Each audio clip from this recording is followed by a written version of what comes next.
నిన్న మీరందరూ విట్నెస్ సభ ఎంత చక్కగా సక్సెస్ అయిందో దానికి మీరే ఉదాహరణ. ఈ సభను చూసి వాళ్ళ గుండెల్లో రైలు ప్రారంభమైంది పరిగెట్టడం. దాంతోనే జీర్ణించుకోలేక మా చెల్లి చెప్పినట్టుగా అజీర్ణ శక్తి వాళ్ళకుంది. అజీర్ణ శక్తితో ఆ రోగంతో కొన్ని సన్యాసులు కూర్చొని మళ్ళీ మాట్లాడడం స్టార్ట్ చేసిండు. ఈ సన్యాసులు నేను మీ మీడియా ద్వారా ఒక్కటే అడుగుతున్నా, ఒక్కసారి సిద్దిపేటకు పోయి చూడండి. మా సోదరులను మీడియా మిత్రులను కూడా అడుగుతున్నా, ఒక్కటన్నా మనకు పిక్నిక్ స్పాట్ ఉందా? ఒక్క పిక్నిక్ స్పాట్ అన్నా ఈ 10 ఏళ్లలో మనం ఫ్యామిలీతో చక్కగా వెళ్ళి ఒక మంచిగా ఆహ్లాదకరమైన ప్లేస్లో కూర్చొని పిల్లలతో సరదాగా ఆడుకునే ప్లేస్ ఉందా?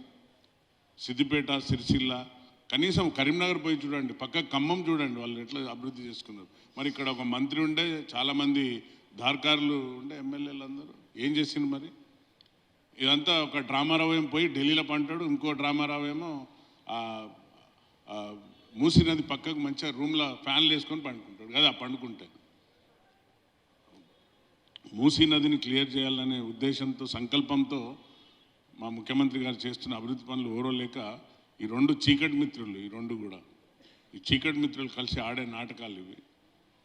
అక్కడి నుండి ఢిల్లీ నుండి డ్రామారావు చెప్పి పంపిండు, మళ్ళా తొందర ప్రెస్ మీట్ పెట్టండి, నిన్న మనల్ని తొక్కిండంతా, మరి మళ్ళీ మనం లేవాలి కదా పైకి, సో మీరు మళ్ళీ ప్రెస్ మీట్ పెట్టి మాట్లాడండి అంటే ఇవాళ మళ్ళీ మాట్లాడిండు.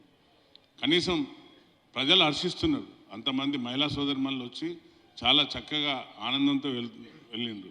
అరే వరంగల్ను ఒక రూపురేఖలు మారుతున్నాయి, అండర్ డ్రైనేజ్ సిస్టమ్. అసలు ఒక ఇండస్ట్రీ తెచ్చిండ్రా? ఇండస్ట్రీ కావాలంటే మనకు ఒక ఎయిర్పోర్ట్ ఉండాలి, ఒక రైల్వే స్టేషన్ ఉంది, బస్ స్టేషన్లు ఉన్నాయి.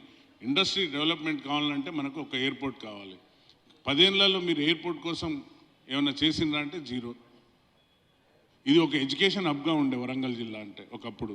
దీన్ని తుగ్లక్లాగా మొన్న కూడా చెప్పిన తుగ్లక్లాగా 4-6 ముక్కలు చేసి వరంగల్ జిల్లాను సర్వనాశనం చేసి ఎడ్యుకేషన్ హబ్గా ఉన్న వరంగల్ జిల్లాను కూడా నాశనం చేసిండ్రు. కనీసం రోడ్లు, మున్సిపాలిటీ సిస్టాన్ని ఏమాత్రం అన్నా బాగుపడ్డదా?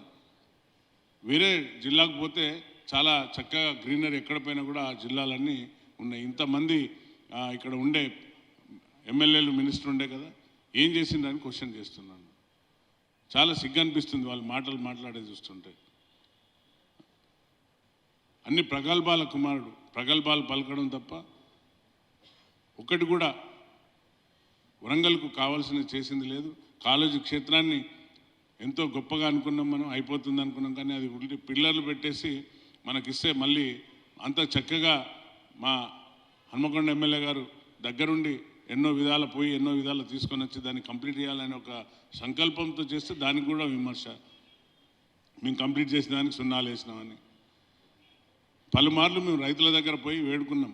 ప్రకాష్ అన్న గారు ఒక 10 సార్లు 20 సార్లు అక్కడ రైతులను కూర్చొని ఒప్పించి ఈరోజు ఎయిర్పోర్ట్కి ఒక రూపకల్పన తెచ్చాడు. మేమందరం కూర్చొని దాన్ని ఒక చక్కదిద్ది త్వరలో మనకు ఎయిర్పోర్ట్ రావాలనే సంకల్పంతో ముందుకు పోతున్నాం. దానికి కూడా రేపు ఎట్లా కాలాల్లో కట్టెలు పెడతారు వాళ్ళు తెలుసు. దాన్ని కూడా చెప్పిండు మొన్న ముఖ్యమంత్రి గారు, బుల్డోజర్ చేస్తామని, అడ్డొస్తే తొక్కుకుంటూ పోతామని. తప్పనిసరిగా అదే విధంగా ఉంటుంది. కాబట్టి దయచేసి మీరు వరంగల్ అభివృద్ధిని చూసి మాట్లాడండి, వరంగల్ కోసం, అభివృద్ధి కోసం ఆలోచించండి అని నేను మీడియా ద్వారా వరంగల్ నగర ప్రజలను కోరుకుంటున్నా. మొన్న ఇంకా ఇప్పటికీ ఈ విలీన గ్రామాలు ఎట్లా బాధపడుతున్నారంటే, ఆ విలీన గ్రామాలు కనీసం చాలా సంతోషంగా ఉన్నారు. ఇప్పుడు అండర్ డ్రైనేజ్ సిస్టంతో ఈ విలీన 108 గ్రామాలు బాగుపడతాయని ఆశతో వ్యక్తపరిచింది వాళ్ళందరూ కూడా. అది లేకుండా ఎంతసేపు మేము చేసినాం, మా నాన్న తెల్లగుర్రం ఎక్కిండు, మా అయ్య నల్లగుర్రం ఎక్కిండు అని చెప్పుకుంటాను.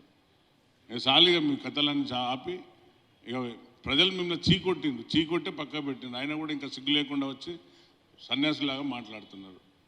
కాబట్టి ఒళ్ళు దగ్గర పెట్టుకొని మాట్లాడండి. సో మీ అందరికీ ధన్యవాదాలు.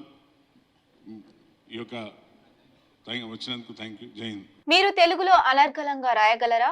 స్పష్టంగా మాట్లాడగలరా? మాటలకు తగ్గట్టు అభినయించగలరా? అయితే ఇంకెందుకు ఆలస్యం, క్యూ న్యూస్ మీకు ఒక మంచి అవకాశాన్ని ఇస్తుంది.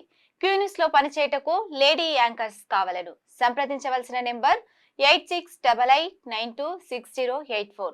qnewsads@gmail.com ను సంప్రదించండి. లైక్ చేయండి.